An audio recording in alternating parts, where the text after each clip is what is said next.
Hello, you're very welcome back to another episode of Why the Long Face, a podcast with me, Horse O'Keefe. I hope you're doing alright, lads. I hope you've recovered from Paddy's Day. I've had a rough all week of it, lads, I won't lie. So, I don't go home very often, but I went home for the weekend to see the mother and the father. It was the mother's birthday, so we went out for a few drinks. The mother had a bit of a cough, but she was doing negative antigen tests, so we thought, oh look, 'tis grand. I was doing negative antigen tests. Came back into my apartment Sunday evening, and I went to a gig.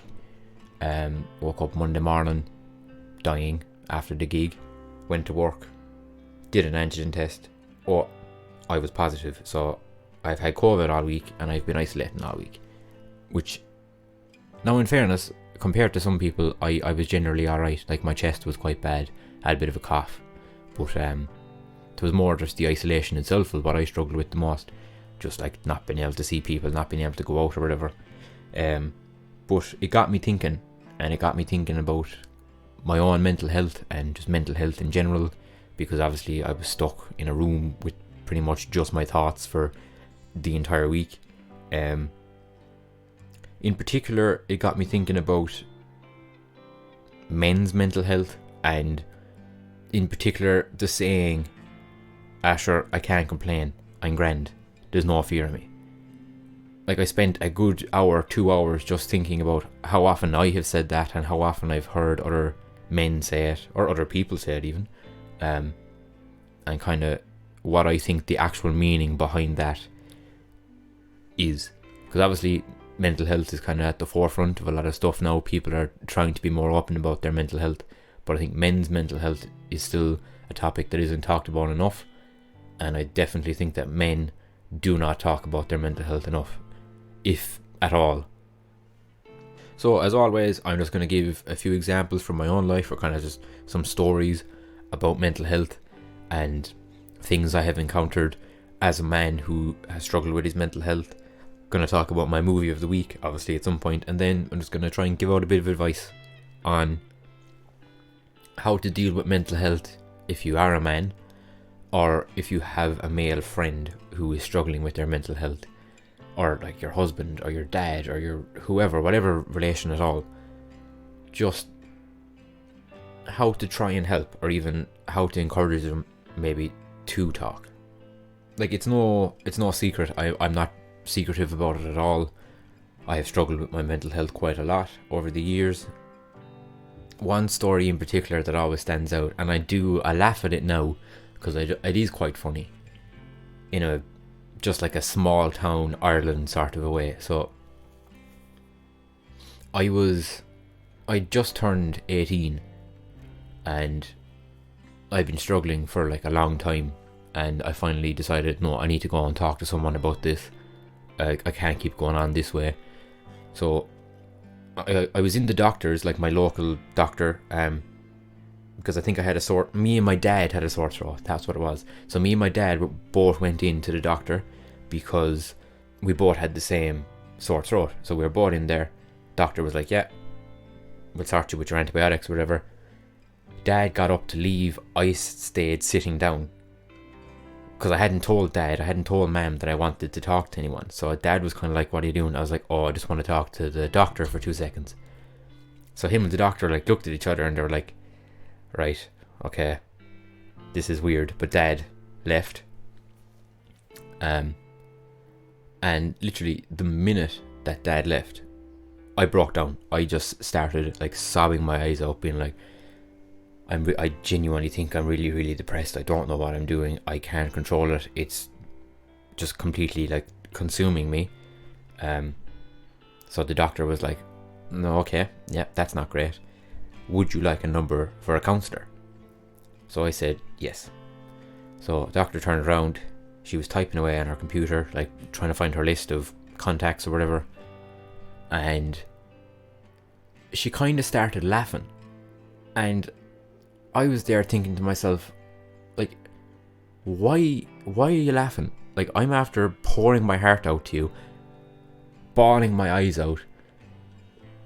What can be so funny, like? So she turned around and she said, we have a number here for a really, really good counsellor. but I think you probably already have it. So I was thinking, what? So because it's small town Ireland and there just isn't a lot of counsellors around, or there isn't a lot of people around in general, the number one number that they had on their system for a counsellor was my dad, because my dad is a qualified counsellor. And to be fair, I did laugh because I was like, what are the chances of, like, the only, well, he wasn't the only counsellor, but he was the only one that was kind of relatively local. Like, what are the chances of the only local counsellor being the man that I fucking live with? Obviously, at the time, it wasn't as funny. I find it a lot funnier now. So I mean, she did sort me with another number for a counsellor and all that. I did get help, but it's just, again, small town Ireland. But I think it is little things like that that can maybe put someone off on the idea of talking, especially in small town Ireland, because you're like, everyone knows everyone, and what if it gets out, or what if I'm seen, or what if I know the counsellor, or and all of these things. So that alone kind of opened my eyes up to some of the problems, I suppose, with trying to sort your mental health within Ireland. Counsellors are kind of few and far between, unfortunately, especially if you're looking to see someone in person. I think with COVID, it kind of forced a lot of people to go online, and the online resources are way, way better now. Like, the counsellor I'm currently seeing is online, so I just see him every week, and I don't have to even leave my apartment, and it's a lot handier. Those resources weren't necessarily there when I was 18, but I'm so glad that they're there now. I suppose one of the more recent things that kind of happened that really opened my eyes to Ireland's attitude to mental health, it all came about when my grandfather passed away. Now, I'm not going to go into specifics, but he died quite suddenly in an accident. So that really knocked, like, the entire family, because obviously none of us were expecting it, and it was quite a whirlwind. And obviously Irish funerals happen quite fast, so within the space of a week, like, the funeral was there, and it had been a long time since I had experienced grief, and I had never really experienced grief of someone that I was that close to. But what really, really annoyed me was, because obviously, like, I've spent a lot of my time crying, and I would, like, have to leave the house. I have to step out because I was crying so much, or I couldn't breathe or whatever. And the amount of people, some family members, some friends, some people who I barely even knew, that would come up to me and be like, no, come on now, you need to be strong, you're a man, you need to be there for your mother, there for your sister, there for your grandmother, like, don't be crying, come on now, man up. That is honestly the most backwards attitude, and I know that people didn't necessarily mean it that way, and it's only coming from stuff that they've been told for years, but it's honestly so stupid and so backwards, and I can't stand that idea of, like, man up. Like, it's, what's not manly about crying? I don't understand. Well, I do understand. Again, it's something that's been bred into them for years, like coming down from the older generations and stuff. So my way of dealing with all those emotions was I did a video piece in my third year of college. Originally, it was supposed to be me, like, performing this eulogy, and so I'd scripted out this kind of eulogy, and it was going to be edited in such a way that kind of made it a bit arty-farty or whatever.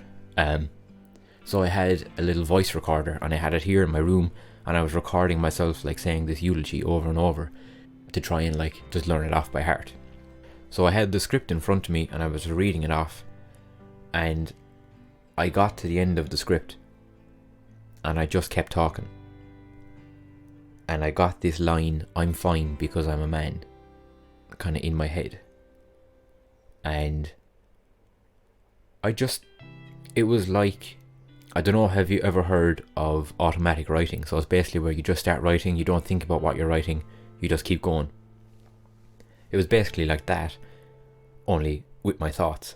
So I just kept talking, and it was like a stream of consciousness coming out, and any time I couldn't think of what to say, I would just go back to, I'm fine because I'm a man.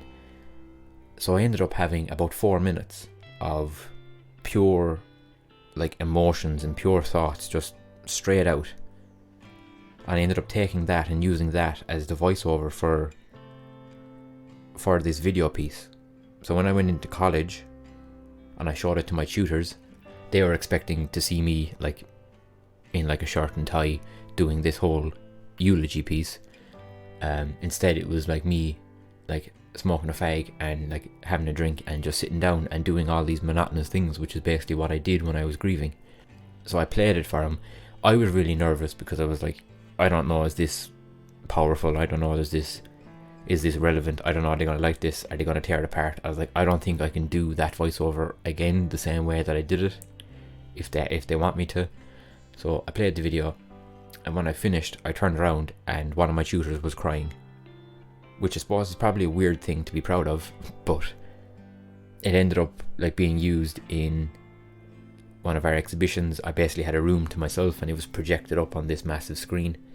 And what was great about that was when I uploaded it to like YouTube and stuff, and a lot of my family saw it, it was then that a lot of them came back and apologized. And they kind of said, look, I never meant for it to come across that way. If it did, it's just kind of what my generation does, or it's what we've always done. It's the way we were told. I'm very sorry. I think that was pretty much the point of the piece. It was partly for me to kind of like deal with the emotions and deal with the grief, but it was also a way of me explaining to other people kind of how damaging that whole idea of you need to man up, you can't be crying, like that does have an effect on people, and it will have an effect on people, and you can't.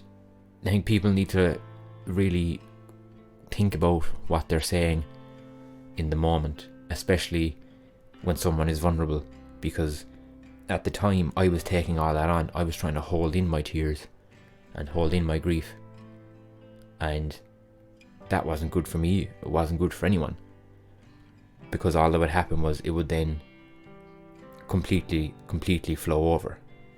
Again, like I'm not saying that any of this is easy, or that even beginning to let your emotions out or beginning to talk about stuff is easy. Like it's not. The only reason I find it slightly easier is because I've been doing it now since I'm 18. Like I've been to 5 different counsellors since I'm 18, just because of different circumstances, or like moving and being in college or whatever. And there's no shame in it. Like I don't feel shame in it. And I'm happy to talk about it, because I'm hoping that by talking about it, it kind of breaks down the stigma a small bit, and it might help someone else maybe go. I mean, from my own perspective, aside from the whole I can't talk about it because I can't cry, I don't have those emotions, and I've heard men say that to me before, that I just can't cry. I'm like, you can cry, it's just that your body has basically told yourself that you can't. Like there's nobody out there that can't cry, there's nobody out there that can't be fixed, or that because there's no one out there that like is beyond counselling or beyond help. It does take a lot, and I'm not trying to undermine that in any way, shape or form, especially if it's your first time trying to open up. It is really, really difficult, because you basically have shut that side of yourself off. So even just trying to unlock that and trying to understand it yourself before you even try and put it into words to explain it to anyone else, that is one of the most difficult things you're ever going to do. But it can be done. Like I have done it, and I'm not saying look at me, like I'm great. What I'm saying is I am a prime example of someone who felt like they couldn't talk. And I'm not even on about when I was 18. Every time I've gone back to counselling since, I've known I've needed to go back about 2 or 3 months before I actually do, because it takes me that much time to bring myself around to the idea of opening up to someone again. Because like I said, I was with the counsellor in college for a long time, but I'm not in college now. and I knew I had to go back to counselling, and it took me a very, very long time to kind of build up the courage and come around to the idea that I'm going to have to meet a new counsellor and explain all of my stuff to them. And it did. It stopped me from going back for ages, which in hindsight wasn't a great idea because I ended up getting worse. But I went, and I'm all the better for it. Like, I'm doing so much better now. I can 100% guarantee you that there's men out there, and it could even be someone that's listening to this, or it could be someone you know. Like, if you even remotely suggest counselling, they're like, I don't need to talk to anyone. I can understand my own thoughts. I know me better than anyone else does. That's also very wrong and very backwards. These people, these counsellors, they're trained. They know what they're talking about. Or they might go to like 1 or 2 sessions, and like the first 2 sessions of counselling are normally the hardest, in my own experience anyway, because that's when you're going and you're basically tearing the lid off, and you're telling them a lot of what your problem is or what you want to talk about. Because obviously normally counselling is once a week or once every 2 weeks, so you've taken that lid off, you talk to that counsellor for an hour, hour and a half, but then you're still stuck with those thoughts for a week or 2. 9 times out of 10, you will probably end up feeling a little bit worse for the first couple of weeks of counselling. And I'm not telling you this to scare you off, I'm telling you this just from my own experience. Once you start talking about things, like, it does, obviously, sometimes it brings up more stuff, but it's bringing everything out to the forefront, so you're going to be thinking about it. Most people will drop out of counselling after 2 or 3 sessions because they either feel like they've talked about it all and that's enough because they got it out of their system, or sometimes they just get scared, and that's perfectly fine. It's normal to get scared. Sometimes you've pushed stuff so far back that you've even forgotten about it, and then when that comes up, that is scary because it's there and you have to deal with it. You might not want to, but it's there. Unfortunately, like what I used to do with counselling, I kind of used to do it a bit wrong. So I would go, for whatever reason that it was at the time, and I would go for like the first couple of sessions, I would talk about it.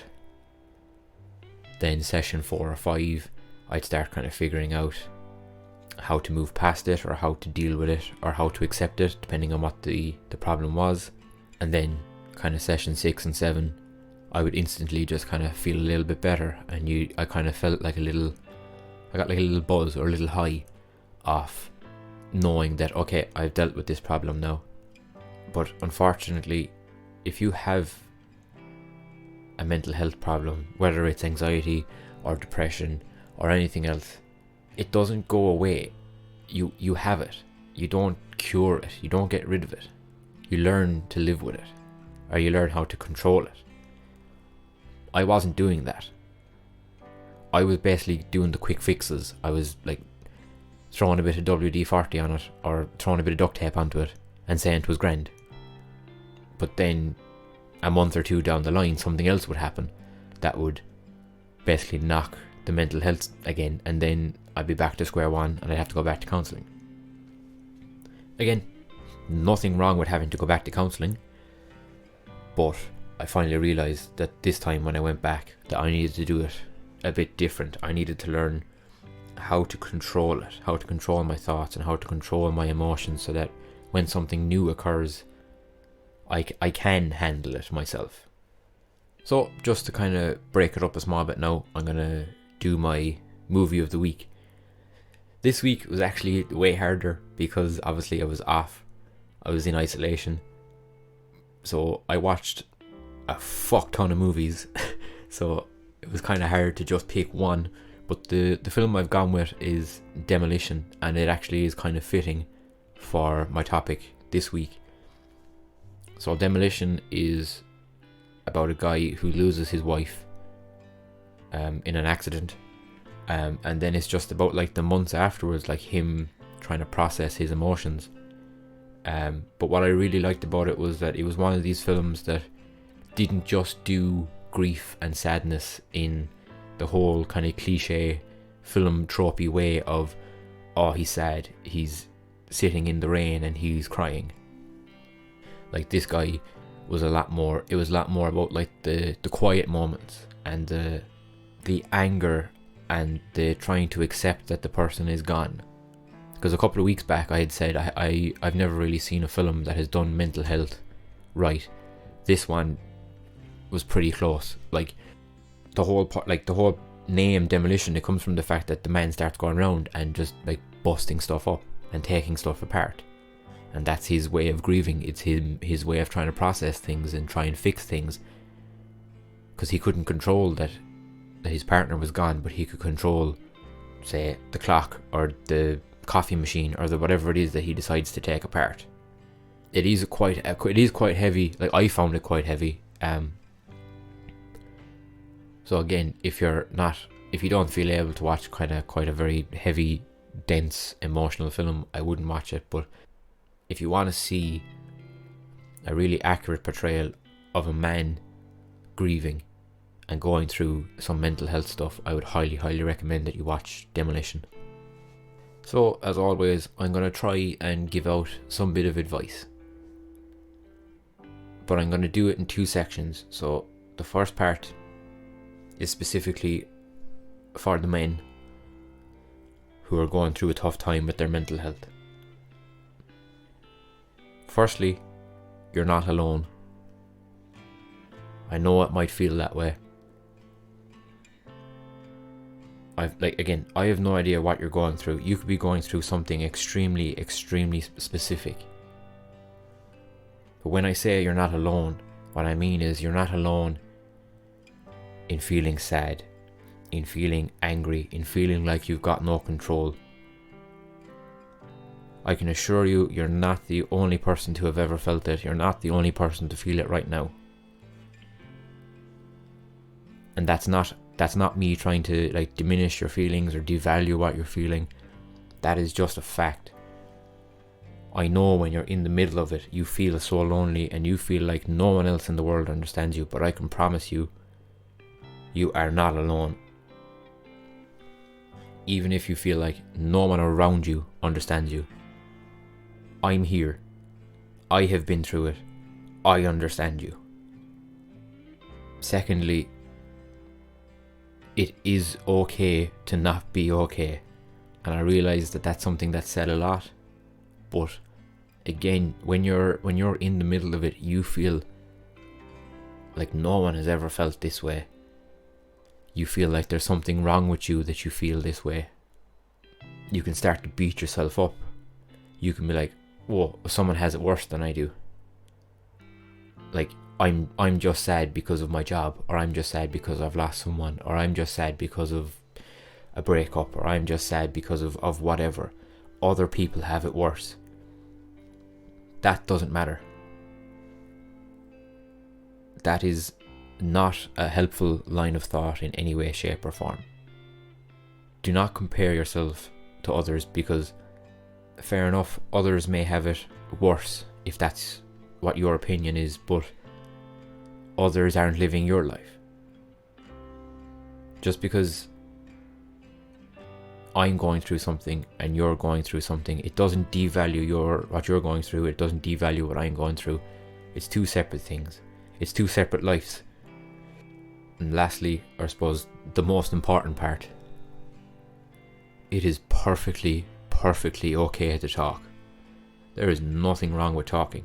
And when people say open up and talk, it doesn't always mean go straight for the counsellor or go straight to the doctor.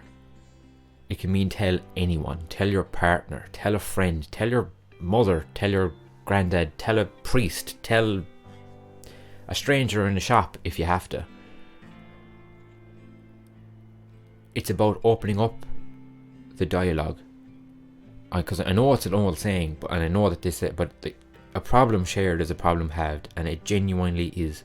Again, I know you're like, I can't tell people, because other people have stuff going on too, and then they'll take all this on. It is perfectly okay to tell someone, I'm not doing great at the moment. Because it's up to the other person how much they take on or don't take on. As in, you can leave it at that, just say, look, I'm not feeling the best at the moment. If the person feels emotionally able to take it on, they'll say like, okay, what's going on? Are you okay? If not, they will just like reassure you that it is okay and that you can go and talk to someone. Don't be worrying that you're going to be dumping all of your trauma or all of your sadness or all of your emotions onto someone, because that's not what it's about. You don't even have to tell someone everything. Like, you can literally just, I'm not doing great at the moment. Can I have a hug? Can I have a cup of coffee? Can we just go for a walk? The walk can be in total silence. But the point is, you're learning to open up. And like, the first time you do it, you might only be able to say, I'm not doing great. I'm not doing okay at the moment. That's enough. That is a start. You don't have to, day one, tell someone and tell them everything. Because like I said, if you've never done it, or you don't even fully understand yourself, you're not going to be able to put it all into words. It's not easy. But I can promise you that telling someone, letting just even one person in, will make such a difference. It doesn't make you weak. It does not make you any less of a man to tell someone that you're not doing okay. You need to try and forget about this idea that a man needs to be strong and can't cry and can't have negative emotions. It's fucking bullshit, lads, to be very honest with you. It is the most backwards way of thinking, and we need to break it down, because my generation is still bad at it. My generations before me are worse at it. But I think we owe it to ourselves to try and start, so that future generations will understand that it's okay. And it is, unfortunately, it is these older generations. I've had people of the older generations, like my granddad's age group, say to me, young fellas these days are soft. We never had any mental health things back in my day. That's not true at all. There was mental health. There's always been mental health problems. It just, as much of a stigma as there is now, there was 10 times a stigma back in those days. And unfortunately, that has just passed its way down from generation to generation. I'm trying to not get aggressive, but like I said, it's just a really stupid, backwards way of thinking that I'm a man, I can't cry, or men shouldn't cry. No, so this next bit is for anyone who knows someone who's going through mental health, regardless of if they're male, female, non-binary, gender fluid, whatever it is that you identify as, it doesn't matter. This is just my little bit of advice on how to try and help. Again, I think sometimes people are afraid to offer help because they think that the person is going to look for answers. It's okay if you don't have answers. You don't need to have answers for them. All you need to do is open your ears and open your heart to them, and just let them know that it's okay to talk. And it's perfectly okay to tell them, look, I'm not emotionally able to take on all of your problems or everything you need to talk about, but I am here to listen and I'm here to encourage you. And that's perfectly okay too, because you have to protect your own peace. Most importantly, you just need to let them know that it's okay and they're not alone. Because I think that is honestly the worst part of suffering with any mental health thing. It's not the sadness, it's not the anger, it's not the numbness, it's the loneliness, it's the feeling that no one else understands you, that no one else has gone through what you're going through. Sometimes all you need is a cup of tea and a hug, and that's enough. That can be enough to give that person the kickstart that they need to kind of get going again. Especially kind of since COVID and all the lockdowns, like, we're all coming out of a really rough 2.5, 3 years. And I think the people who may never ever have experienced mental health problems before, have probably started or probably experienced it somewhat during the lockdown. And even that alone could possibly bring you some solace in the fact that you know you're not alone. The entire country was there with you. But you just have to try, and I mean like have to try, you have to actively try. It doesn't just happen. And it is hard. I can promise you that it's not an easy thing. I did a lot of kind of writing and a lot of voice recording during the lockdown. I got very angry one night. I wasn't angry at anyone in particular. I was just angry and I was recording. And I got into an awful state. Like, I was bawling my eyes out. I couldn't breathe. Like, snots everywhere. The whole lot, like. And I remember saying, everyone says you're not alone. You're not alone in this. There's other people going through it too. And I said, I get fuck all solace from the fact that other people are going through this too. Why would I care about that? I'm the only one that has to experience what I'm going through at the moment, what I'm feeling, the thoughts that are flying around in my head. And I was wrong. That was very, very wrong, because again, the specifics of your situation, fine, they might be different. But I promise you, you're not the only person who has gone through mental health stuff before. And again, I swear I'm not trying to diminish anything that you may or may not be going through. My point is, everyone suffers with their mental health at some point in their life. And there's absolutely nothing wrong with that. No one can be happy 24/7, 365 days of the year. To be honest, I think sometimes we put too much effort into being happy, or we put too much mass into being happy. Like, what is happiness? It's a very personal thing.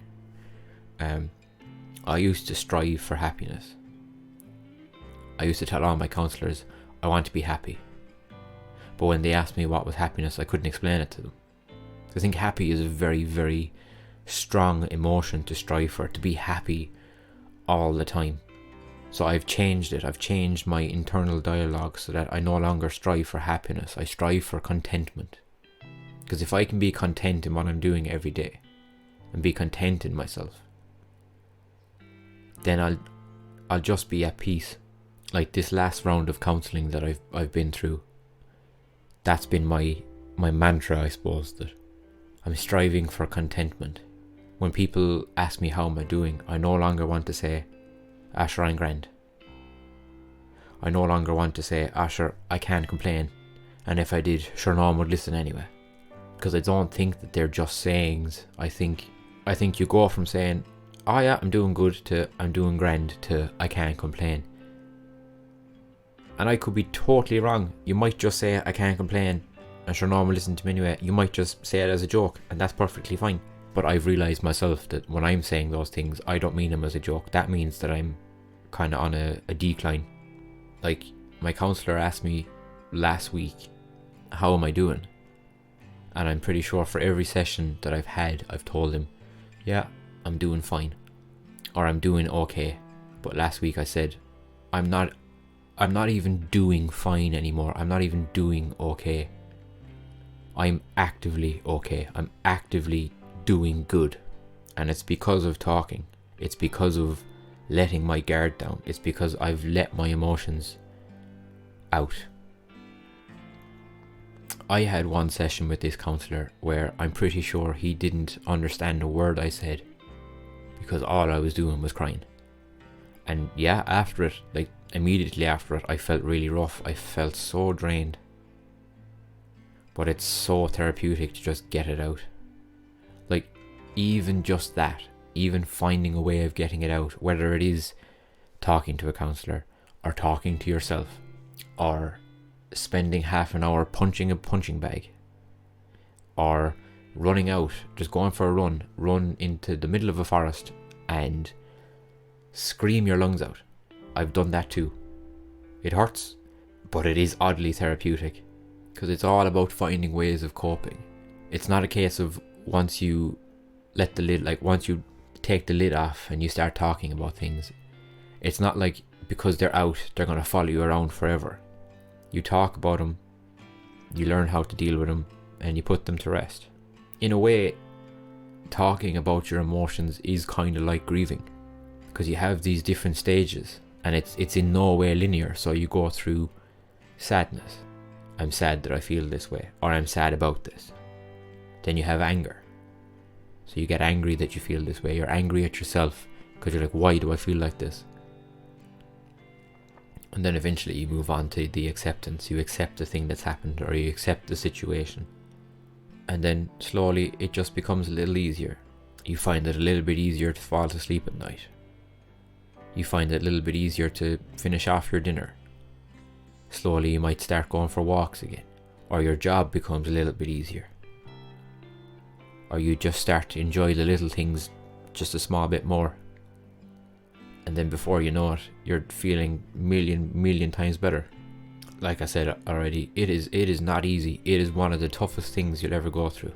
But accepting that sadness and anger and crying, accepting that they're okay, that there's nothing wrong with feeling that way, that is the best thing you will ever do. And I'm not saying that like you have to go from never crying to constantly crying when you, like, no matter what, like even if you're watching a film. And like, I'm not saying you constantly have to cry. I'm just saying it's okay to feel this way. Because again, it's all about the way you word things, or the mask that you put into things. I don't think there's any such thing as a good or a bad emotion. They're just feelings. Like people would say happiness is a good emotion, and then sadness and anger, they're bad emotions, they're negative emotions. I don't think there's any such thing. I think they're all just emotions. There's a lot of beauty to be found in sadness and in anger. Like a lot of my work has come from me being sad or me being angry. Like your thought processes are extremely different when you're sad and when you're angry. All they do is just give you a different perspective. It's about learning to experience them all. You can't shut off any one emotion. You have to learn how to deal with all of them and live with all of them. Because like, think about it. If everyone went around the place happy all of the time, that would be very draining as well. Like, if every time you walk down the road, everyone was smiling and cheering and singing, yeah, fine, it might be nice for a while, but eventually even that will get tedious. Like, there's nothing wrong with feeling any of the other emotions, because as far as I'm concerned, there's no bad or good ones. Again, this is just the way that I look at things, it's the way I deal with things, but it's the way that I find it to be the most helpful. Like I said, I've done counselling quite a lot of times, but I don't feel like I've done it right until recently. And that's not to say that the way I was doing it originally was wrong. I wasn't doing it right for me. I wasn't doing it in a sustainable way. And it, like I said, it's taken me, I can't do maths, 6-7 years of counselling with 5 different counsellors to realise what actually works for me. But I can 100% say that I am on a path now where I'm a whole lot more peaceful, and my mind and my brain is at peace. And again, I'm not saying I'm cured, because you don't get cured, unfortunately, if you have depression or anxiety or any other kind of mental health problems. They don't go away. You don't get cured. It's not like a cold. It's not like COVID. You're not going to do an antigen test one day and be without depression. But by talking and by being open about your emotions and allowing yourself to feel what your body is trying to make you feel, you learn how to work your way through it and ultimately become better. I realise that this probably wasn't as fun of a podcast to listen to, but like I said, I've been in isolation all week. It's something I've been thinking about a lot all week, and it's something I wanted to get out there. Like, anyone who knows me knows how important mental health is to me. Every week of the podcast, I've tried to bring it back to mental health somewhere. But this week, I really just wanted to go in depth about mental health and how important it is to talk. So I hope you were able to take something from it. I hope I haven't depressed the ever-living shit out of you. If I have, I'm very sorry. And if I have, make sure you talk to someone about it. But lads, look, for the next week, keep the head up. Remember, it's okay if you're not okay. Mind yourselves.